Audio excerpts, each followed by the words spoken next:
Oi, pessoal, conforme havia prometido aí, retornamos às aulas de legislação, né? Que eu gravei aquela aula de manhã, aquela aula para ajudar, né? Para incentivá-los a estudar. E retomo aqui então a Constituição Federal, tá? Nós concluímos ali falando de desapropriação e falando de uso de bens particulares ali pelo poder público, né? Do imóvel, por exemplo, né? Para fins em caso de calamidade pública, por exemplo, né? E hoje eu vou pular alguns artigos aqui, alguns incisos do artigo 5º, né? Dando sequência à Constituição Federal, tá? Que cai para todo mundo, cai para os bombeiros, Brigada Civil e PF, tá? Cai para todos. E tem alguma coisa ali de direito de herança, direito de sucessão, que não vem muito ao caso para o nosso concurso, mas não significa que vocês não tenham que ler, tá bom? Leiam tudo que está no edital. Estudem tudo que está no edital. Dúvidas, mesmo que eu não tenha falado aqui, para ser mais objetivo, me perguntem lá pelo Instagram ou pelo Facebook, tá bom? Tem uma questão de sucessão aqui. Aí tem um inciso 33, ele é bem interessante, que é do artigo 5º, ele fala ali que todo mundo tem direito a receber de órgãos públicos informações de interesse particular ou coletivas, de interesse coletivo. Então, informações pessoais, né, necessariamente o poder público tem que... Não existe segredo para a própria pessoa que está pedindo uma informação dela. Eu quero saber se eu estou no SPC. Eu quero saber se eu tenho algum crime a mim imputado, né? Eu quero minha folha de antecedentes, inquéritos, provas já documentadas em inquéritos policiais, provas documentadas, falaremos sobre isso, tá? Para minhas, né? As tuas particulares, não tem segredo em regra. Interesse coletivo também. Eu quero saber quantos acidentes acontecem na rodovia tal. Eu quero saber quanto ganha o servidor tal. Quanto que foi gasto com tal política pública ou para a construção de tal prédio público. São informações de caráter coletivo geral. Regra geral, então, no Brasil é publicidade dos atos públicos, porque o povo... Nós vivemos num governo de soberania do povo, que é o que diz a nossa Constituição Federal, que todo o poder emana do povo. Vivemos numa república, portanto. E o patrão dos servidores públicos e os bens todos que nós temos no nosso país, todos os bens, solo, né, reservas minerais, né, água, pertence ao povo, não pertence ao político ou ao servidor público. Tá? Então ele tem direito a saber quase tudo, em regra geral, que seja privado dele ou coletivo.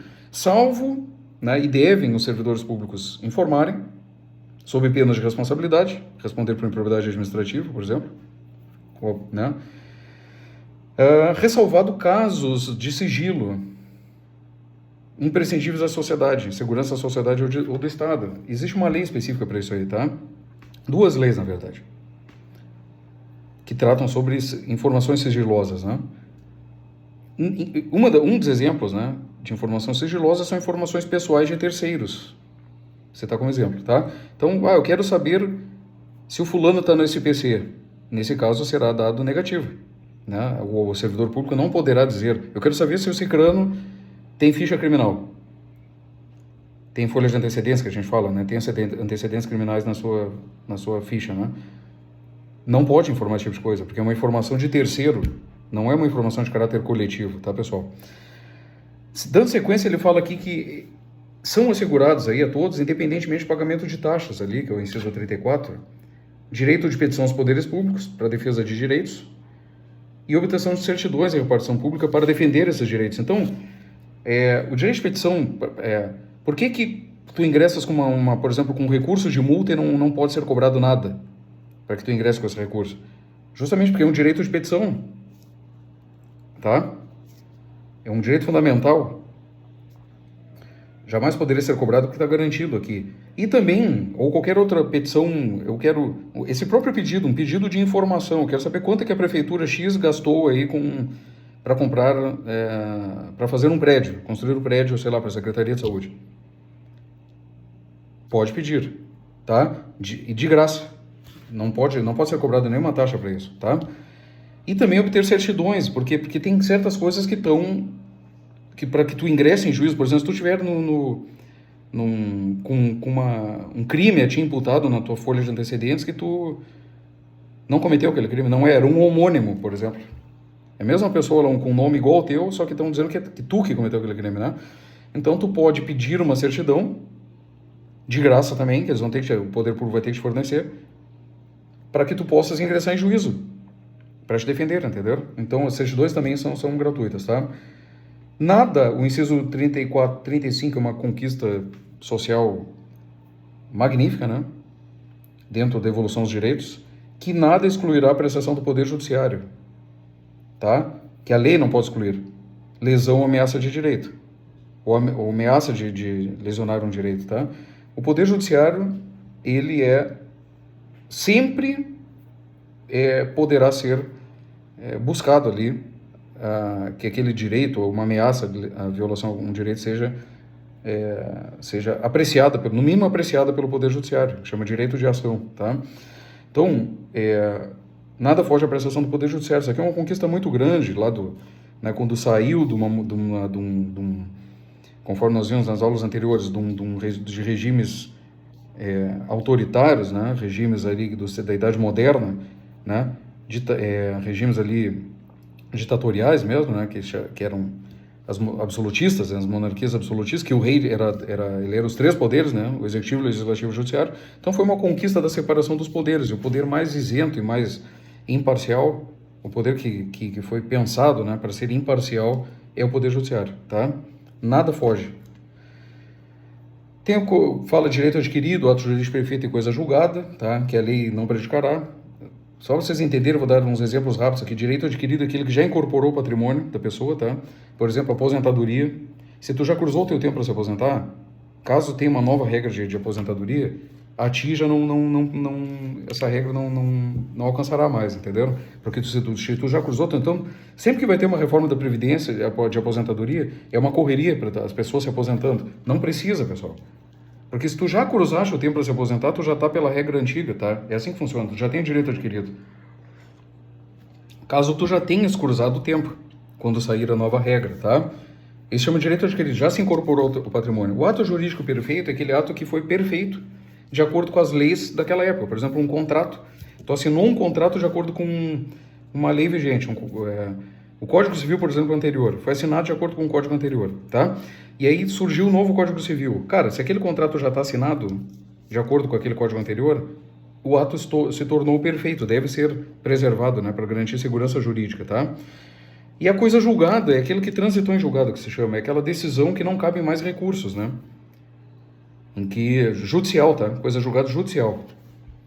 Então, quando o judiciário finaliza ali um estudo, né, que pode chegar até o Supremo Tribunal Federal, uns recursos, que sai a decisão, aquela que não tem mais o que ser discutido, transforma-se em coisa julgada, tá? E aquilo ali é imutável. Em regra, tá?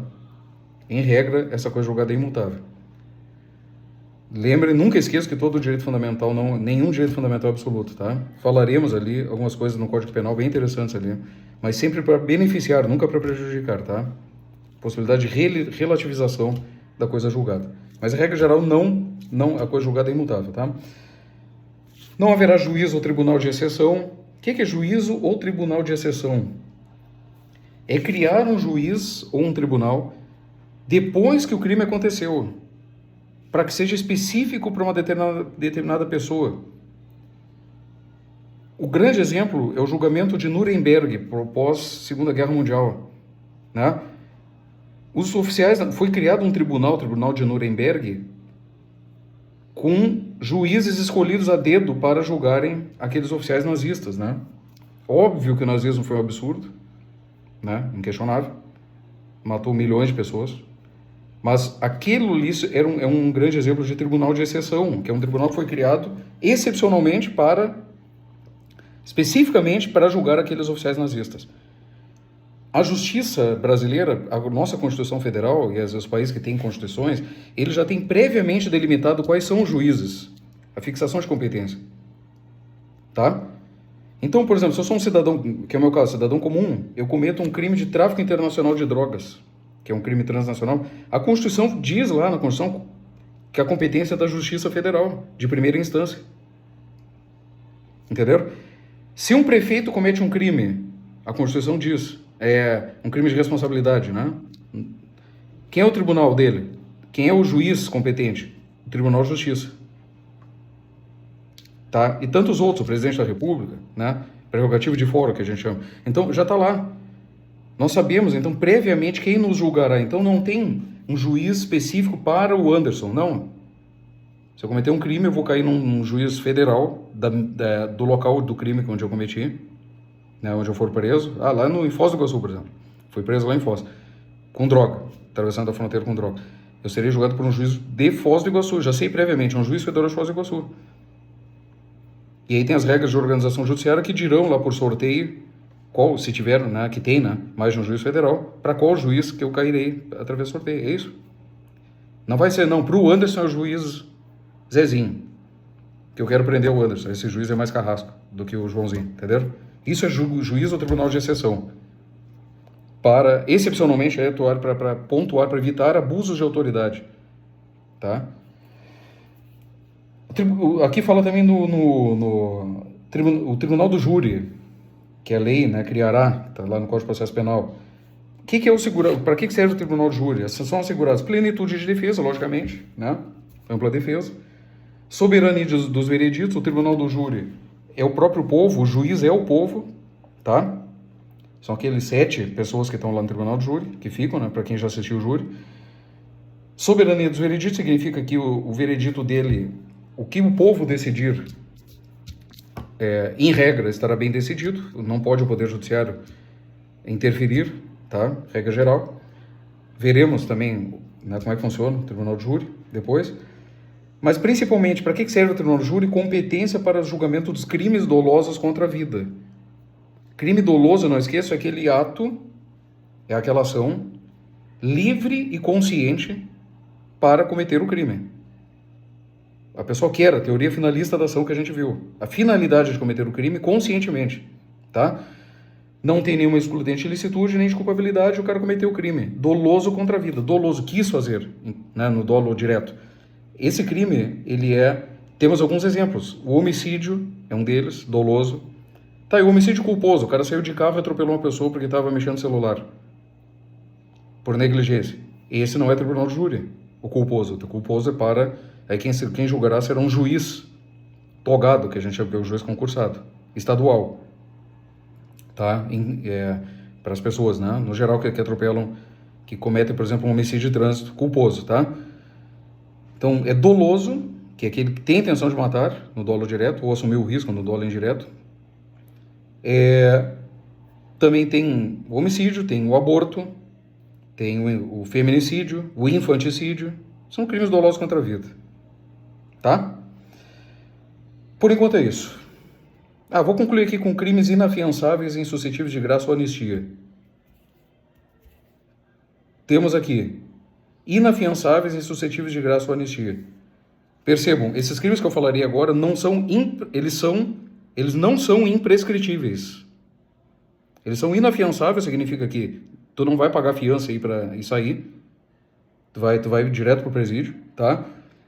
Insuscetível de graça ou anistia, que são benefícios ali, anistia, né, que é o Congresso Nacional que dá, ou graça, que é o Presidente da República, que é uma benesse ali para que a pessoa não seja presa. Falaremos depois sobre isso.